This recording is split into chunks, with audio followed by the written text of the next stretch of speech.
હાચવીને હાલી જા અને જો વેલા હાર હાલી આવજે તડકો તપે ને થી પેલા હો. હા અને યા કારણે કઈક નાસ્તો બાસ્તો કરી લેજે પૈસા દીધા છે ને મેં. હા દીધા છે. આ જાતે નિરાતે હાચવીને હાલી આવજે. અરે માસી હું નિશાળે જાઉં છું હો. એ હા અચ્છા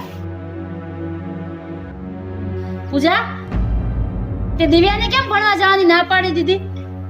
હા ઈ હે ને બિચારી ઘરના કામ કરે ને લેસન કરે ને થાકી જતી હતી બહુ. એટલે મેં એને એમ કીધું કે તાર ન જવું તો ન જાતી એટલે ઈ જ કંટાળી ગઈ હતી એમથી. પણ એને કેટલો શોખ છે ભણવાનો અને આવડી ઉંમરે એને ઘરે બેહાડી દેવી ભણવા ન જવા દેવી એવું ન કરાય. આ અંકિતા જાય છે તો એને